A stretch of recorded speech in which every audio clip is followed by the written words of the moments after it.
Bonjour à tous, je m'appelle Kabouré Kankoudou. Bienvenue pour cette première rencontre sur ma chaîne Le Labo de l'âme. Avant d'ouvrir nos travaux de recherche, il est de mon devoir de vous apporter une précision importante. Je m'adresse à vous aujourd'hui en tant que chercheur libre. Bien que mon inspiration soit puisée dans l'œuvre Dans la lumière de la vérité, le message du Graal de Atoroshi, je précise que cette initiative est strictement personnelle. Les propos tenus dans mes vidéos n'engagent que ma propre responsabilité.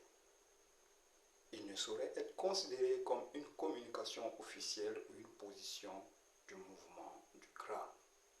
Mon but est simplement de partager mon cheminement avec vous.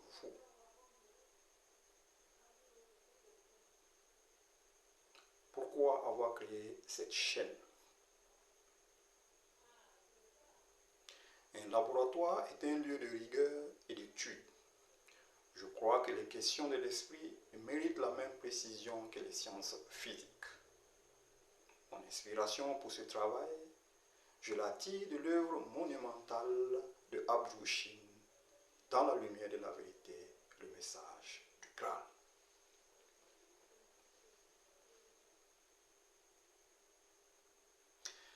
Certains s'étonneront peut-être de voir un chercheur spirituel accorder autant d'importance à la technique, au matériel ou à la forme. Mais pour moi, le matériel est aussi important que le spirituel. L'un ne va pas sans l'autre dans l'équilibre de la création. Comme le disait le Seigneur Jésus-Christ, donnez à César ce qui est à César et à Dieu ce qui est à Dieu. Ici, au Labo de l'âme 2026, nous respectons et appliquons cette loi.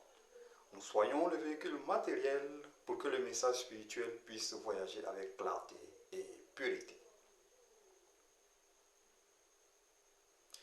Écoutons ce que nous enseigne Abdou-Shin dans le tome 2, conférence 29, intitulée Les biens matériels. La question se pose bien souvent de savoir si l'être humain doit se défaire de ses biens matériels ou les mépriser lorsqu'il aspire à un bénéfice spirituel. Il serait insensé d'instaurer un tel principe. Quand il est dit que l'être humain ne doit pas s'attacher aux biens matériels dès qu'il aspire au royaume des cieux, cela ne signifie pas pour autant qu'il doit faire don de ses biens ou s'en débarrasser pour vivre dans la pauvreté. L'être humain peut et doit profiter avec joie de ce que Dieu met à sa disposition dans sa création. Ne pas s'attacher aux biens matériels signifie simplement que l'homme ne doit pas se laisser entraîner à faire de l'accumulation des biens matériels le but suprême de sa vie terrestre. Autrement dit, il ne doit pas s'accrocher en priorité à cette unique pensée. Si, en cette époque de matérialisme, ceux qui aspirent à se lever spirituellement devaient dédaigner l'âme la plus puissante dont dispose leur adversaire dépourvu de scrupules, cela entraînerait une situation malsaine. Ce serait là faire preuve d'insouciance, une insouciance qui pourrait avoir d'amères conséquences. C'est pourquoi, vous qui êtes d'authentiques croyants, ne méprisez pas les biens matériels qui, eux aussi, n'ont pu être créés que par la volonté de Dieu, ce même Dieu que vous vous efforcez d'honorer.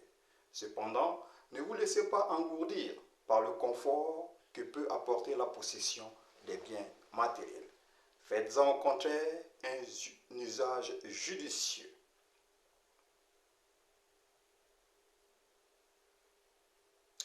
Commençons par une image fondamentale, celle de la voiture et du chauffeur. Votre corps physique, c'est la voiture. Elle appartient à la terre. Mais vous êtes le chauffeur. Le message du Graal nous enseigne que ce chauffeur, c'est l'esprit. C'est votre noyau éternel. Pour agir ici-bas, cet esprit a dû revêtir des enveloppes. On l'appelle alors âme humaine. Et lorsqu'il entre dans son véhicule de chair, il devient être humain. Si nous oublions le chauffeur pour ne soigner que la voiture, nous perdons le sens du voyage.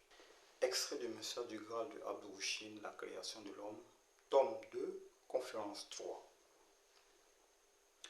Pour comprendre comment ce chauffeur spirituel a pris possession de ce véhicule terrestre, écoutons ce que nous dit Abd-ru-Chid. Le tournant décisif dans l'évolution de la création était donc arrivé. D'un côté, dans le monde de matière dense, se trouvait l'animal le plus évolué. Par son corps de matière dense, il devait fournir le réceptacle destiné au futur être humain. De l'autre côté, dans le monde de matière subtile, se trouvait l'âme humaine évoluée, dans l'attente d'une liaison avec le réceptacle de matière dense, afin d'imprimer à la matière dense tout entière un nouvel élan destiné à la spiritualiser. Or, lorsqu'un acte de procréation se produisit sur le couple le plus noble de ces animaux très évolués, ce ne fut plus, comme cela avait été le cas jusqu'alors, une âme animale qui s'incarna, mais une âme humaine prête pour la circonstance et portant en elle l'étincelle spirituelle immortelle. Les âmes humaines de matière subtile, dont les facultés positives s'étaient plus particulièrement développées, s'incarnèrent conformément à leur affinité dans des corps d'animaux mâles, tandis que celles dont les facultés prédominantes étaient négatives et de nature plus délicate s'incarnèrent dans des corps d'animaux féminins plus proches de leur genre. Ce fait ne saurait étayer l'affirmation selon laquelle l'être humain, dont l'origine réelle se situe dans le spirituel, descendrait de l'animal désigné sous le nom de primate. Celui-ci n'a en effet pu fournir qu'un réceptacle de transition dans la matière dense. Même à notre époque d'aujourd'hui, il ne viendrait pas à l'idée des matérialistes les plus durcis de se considérer comme directement apparentés à un animal. Toutefois, aujourd'hui comme jadis, il existe une étroite parenté charnelle entre l'homme et l'animal, c'est-à-dire une affinité de matière dense, alors que l'être humain, réellement vivant, autrement dit le moi spirituel véritable, n'a absolument aucune affinité avec l'animal et ne descend pas de lui. Fin de citation.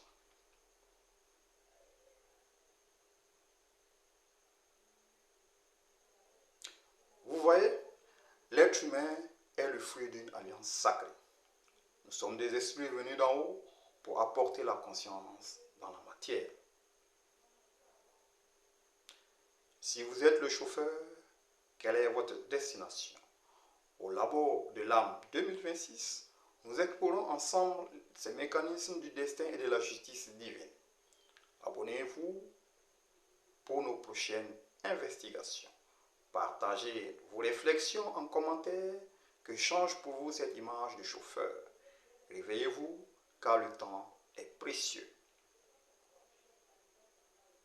C'était Kabouré Kankoudou, Père